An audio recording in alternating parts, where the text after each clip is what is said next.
देहरादून से खबर है, जहां होली के अवसर पर राजकीय दून मेडिकल कॉलेज अस्पताल ने पूरी तरह से अलर्ट मोड जारी कर दिया है। संभावित स्वास्थ्य समस्याओं जैसे रंगों के दुष्प्रभाव, आंख और कान की समस्याएं, त्वचा एलर्जी, फूड पॉइजनिंग और हुड़दंग के दौरान चोटों से निपटने के लिए डॉक्टरों, नर्सिंग स्टाफ और पैरामेडिकल टीम की अतिरिक्त ड्यूटी लगाई गई है। Medical superintendent doctor Ravindra Singh Bisht ने नागरिकों से अपील की है कि वे केमिकल युक्त रंगों से बचें और किसी भी स्वास्थ्य समस्या के मामले में तुरंत अस्पताल पहुंचे। अस्पताल की 24 घंटे इमरजेंसी सेवाएं इस दौरान उपलब्ध रहेंगी ताकि कोई भी आपात स्थिति में तुरंत इलाज मिल सके। तो होली को लेकर जो है डॉक्टर भी अलर्ट मोड पर हैं। अस्पताल की 24 घंटे जो इमरजेंसी सेवाएं हैं वो उपलब्ध रहेंगी। होली के मद्देनज़र मेडिकल कॉलेज जो है अलर्ट मोड पर हैं। रंगों के दुष्प्रभाव से निपटने की तैयारियां हॉस्पिटल के द्वारा भी की जा रही हैं। साथ ही साथ डॉक्टर्स ने अपील की है कि केमिकल वाले रंगों से जो है लोग दूरी बनाए रखें। अगर आंख में रंग जाता है तो उसका प्रिकॉशन रखने के लिए हमने एडवाइजरी दे रहे हैं। कान में, नाक में रंग जाने का खतरा रहता है, कान में पानी जाने की वजह से कान पकने का खतरा रहता है। अगर हम सिंथेटिक कलर यूज कर रहे हैं तो उसकी वजह से स्किन रिएक्शन होने के चांसेस काफी बढ़ जाते हैं। अमूमन देखा गया है कि इस ड्यूरेशन में रोड ट्रैफिक एक्सीडेंट भी बढ़ जाते हैं, तो ऑर्थोपेडिक डिपार्टमेंट को भी हमने अलर्ट पे रखा है। मिलावटी खाने की भी पिछली बार हमारे पे बहुत शिकायतें आई थी, जिसकी वजह से फूड पॉइजनिंग की दिक्कत होती है। तो वो भी सभी जनमानस को उसका ध्यान रखना चाहिए कि मिलावटी खाना ना खाएं। और इन 5 बिंदुओं को देखते हुए हम तैयारी कर रहे हैं और एक्स्ट्रा ड्यूटीज हमने अपने डॉक्टर्स की, स्टाफ की छोटी होली और बड़ी होली के दिन के लिए लगाई हुई है। और हम सभी को एक संदेश देना चाहेंगे कि अच्छे से आप त्योहार मनाएं, सब सुखी रहें और स्वस्थ रहें। रंगों के कारण उत्तराखंड के मुख्यमंत्री पुष्कर सिंह धामी शुक्रवार को अपने गृह क्षेत्र खटीमा पहुंचे और सनातन धर्मशाला स्थित रामलीला मैदान में आयोजित भव्य होली मिलन समारोह में हिस्सा लिया। समारोह में मुख्यमंत्री पूरी तरह से होली के रंगों और लोक संस्कृति के उल्लास में डूबे नजर आए। उन्होंने कुमाऊनी, शास्त्रीय और थारू होली गायन में स्थानीय लोगों के साथ सहभागिता और फूलों की होली खेलकर सभी का उत्साह बढ़ाया। जनसमूह को संबोधित करते हुए उन्होंने कहा कि खटीमा मेरा घर है और यहाँ के निवासी मेरा परिवार है। अपनों के बीच आकर मुझे विशेष प्रसन्नता मिलती है। मुख्यमंत्री ने कहा कि उत्तराखंड की लोक संस्कृति और पर्व हमारी पहचान है और होली सामाजिक एकता और भाईचारे का प्रतीक है। इस अवसर पर क्षेत्रीय जनप्रतिनिधि, प्रशासनिक अधिकारी और बड़ी संख्या में नागरिक भी उपस्थित रहे।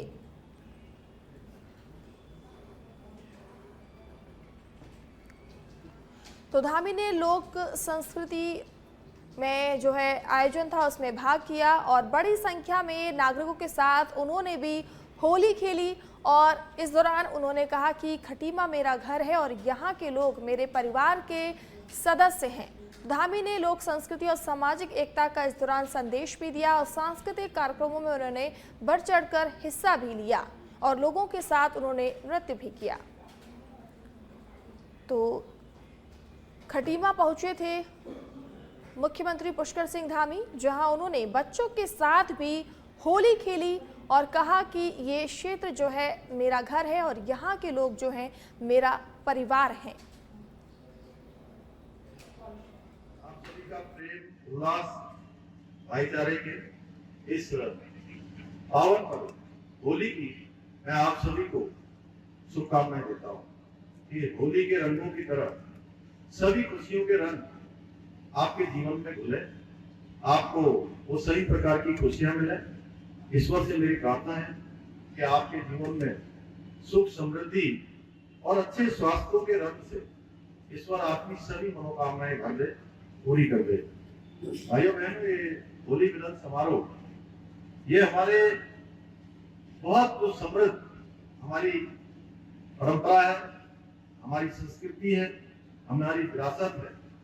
इसको आगे बढ़ाने का भी एक बहुत महत्वपूर्ण माध्यम ये होली मिलन समारोह होता है और इसके माध्यम से हम तमाम साल भर मन में कई बार कभी न्यूनता आती है, कभी उसमें संकुचन आता है, कभी थोड़ा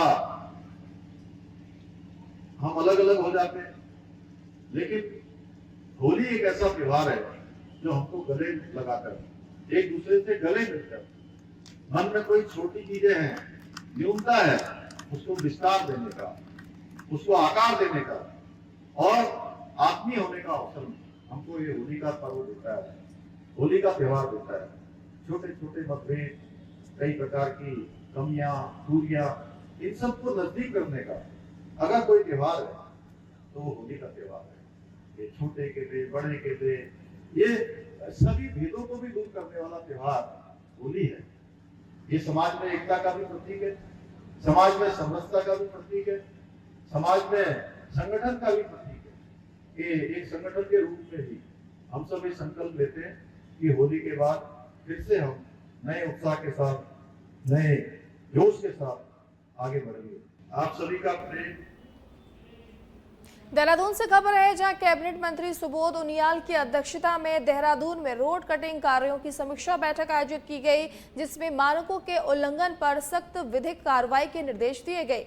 मंत्री ने स्पष्ट कहा कि शर्तों का पालन न करने वाली एजेंसियों पर भारी अर्थदंड लगाया जाएगा, आरसी के माध्यम से वसूली की जाएगी। अप्रैल तक सभी निर्माण कार्य पूर्ण करने और निर्माण स्थल पर जूनियर अभियंता की अनिवार्य उपस्थिति सुनिश्चित करने और बैरिकेडिंग और सुरक्षा मानकों का कड़ाई से पालन कराने के निर्देश भी दिए हैं।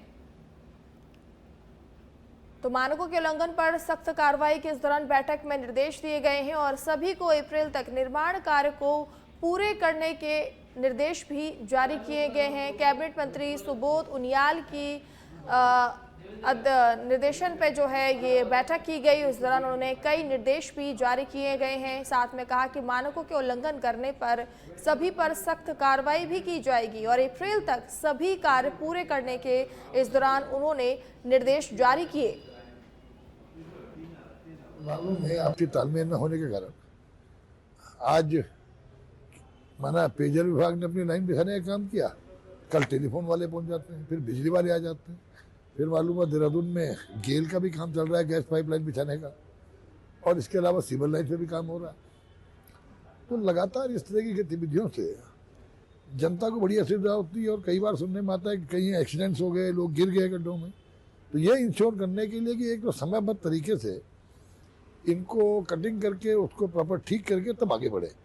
दूसरा, जिलाधिकारी को भी कहा गया कि जो भी अनुमतियाँ दी जानी है वो अप्रैल तक दे दें, ताकि वो मई तक दे दें, ताकि जून तक सारे पीडब्ल्यूडी अपना काम करके उन्हें ठीक करते हैं और विभागों को इंटीग्रेटेड उसमें कंसेप्ट पे हर विभाग आपस में बैठे। सपोज पेयजल का भी काम भी होना है, टेलीफोन लाइन भी बिछनी है, पानी की लाइन भी बिछनी है, बिजली का काम भी होना है, सीवर का भी है। तो सभी विभाग एक पूरा कार्यक्रम बनाए और इंटीग्रेटेड एक प्लानिंग करें ताकि एक साथ सारे काम हो सके और बार बार सड़क को न तोड़ना पड़े, जिससे जहाँ सरकारी धन की बचत होगी वहाँ जनता को भी परेशानी तो निजात मिलेगी। और प्रॉपर जो मानक है, क्योंकि उनका कहना था कि साहब जो काम करती है वर्किंग एजेंसी वो प्रॉपर कॉम्पैक्ट नहीं करती, प्रॉपर कॉम्पैक्शन न होने से जब पीडब्ल्यूडी उस पर काम करती है तो वो सड़क धंस जाती है।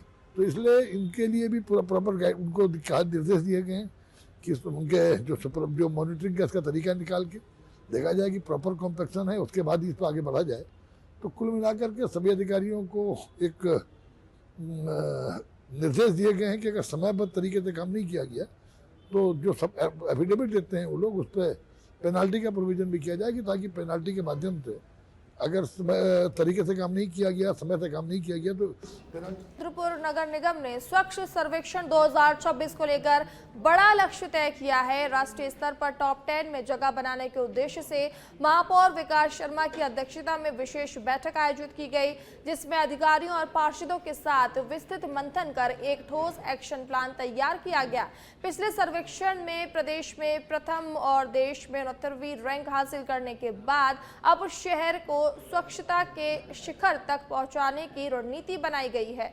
नगर आयुक्त शिप्रा जोशी पांडे ने बताया कि वार्डों के बीच स्वच्छ वार्ड प्रतियोगिता कराई जाएगी और उत्कृष्ट प्रदर्शन पर सम्मान किया जाएगा। शहर में 10 स्वच्छता थीम आधारित सेल्फी पॉइंट विकसित होंगे। स्कूलों, सामाजिक संगठनों और वार्ड स्तर पर जन भागीदारी से अभियान को जन आंदोलन भी बनाया जाएगा। विकासनगर से खबर है, जहां पर अवैध प्लॉटिंग के खिलाफ प्रशासन का बुलडोजर एक बार फिर गरजा है। लगातार मिल रही शिकायतों के बाद उप जिलाधिकारी विकासनगर के निर्देश पर मसूरी देहरादून विकास प्राधिकरण की टीम आज बुलडोजर और जेसीबी मशीन के साथ मौके पर पहुंची। कार्रवाई शेरपुर गांव में नेशनल हाईवे किनारे लगभग 10 बीघा जमीन पर की गई, जहां अवैध प्लॉटिंग की जा रही थी। नोटिस प्रक्रिया पूरी होने के बाद टीम ने जेसीबी की मदद से अवैध रूप से विकसित किए जा रहे प्लॉटों को ध्वस्त किया और जेसीबी की कार्रवाई शुरू होते ही भू माफियाओं में हड़कंप मच गया।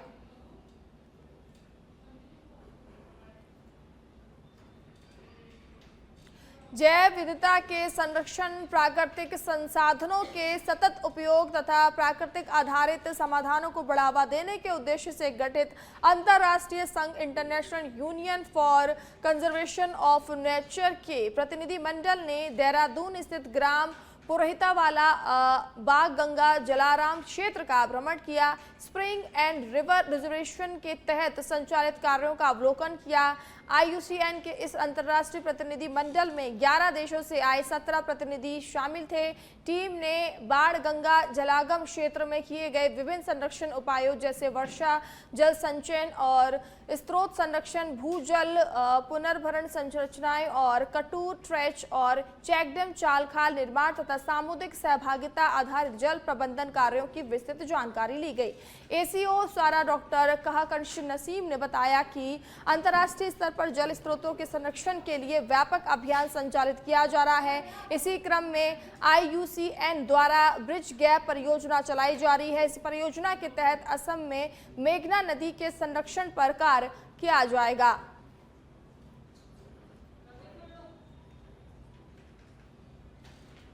जल स्रोतों को बचाने के लिए, वाटर सोर्स को कंजर्व करने के लिए पूरी एक मुहिम चल रही है। इसी के तत्वाधान में एक जो हमारी अंतर्राष्ट्रीय संस्था है IUCN international union for conservation of nature, उनका एक ब्रिज गैप एक प्रोजेक्ट चल रहा है।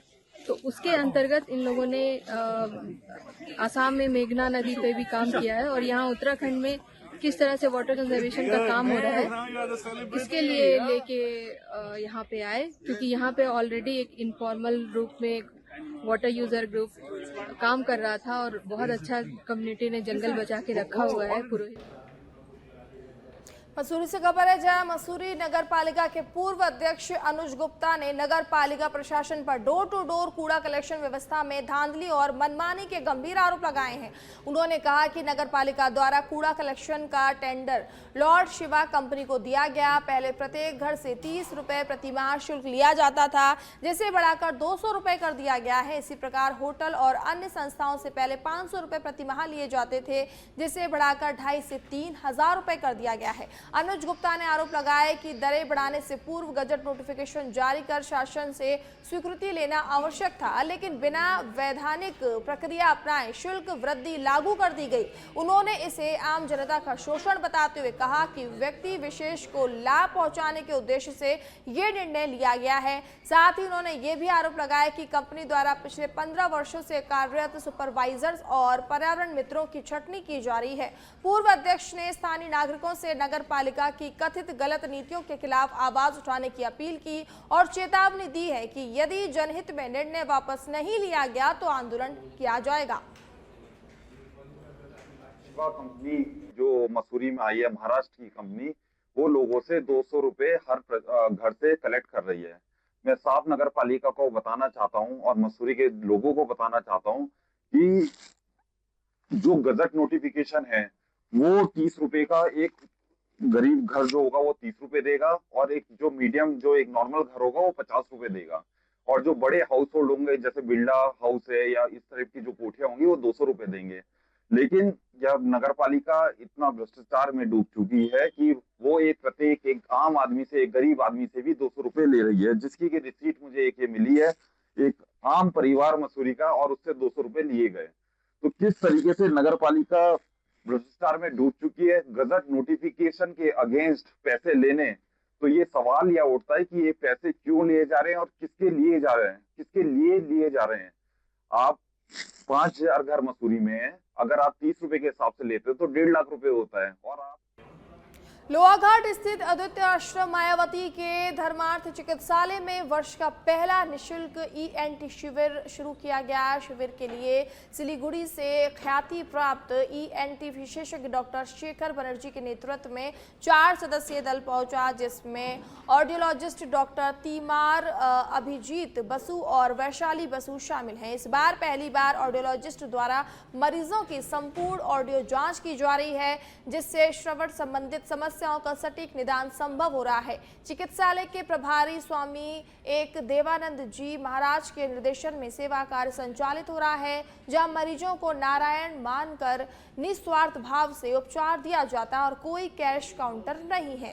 पहले दिन सुबह से ही बड़ी संख्या में मरीज पहुंचे। आश्रम प्रशासन के अनुसार 8 से 12 अप्रैल तक यहां विशाल नेत्र चिकित्सा शिविर और बच्चों के लिए विशेष ENT व मेडिसिन कैंप भी आयोजित किए जाएंगे, जिनके लिए अत्याधुनिक उपकरणों की व्यवस्था भी की गई है।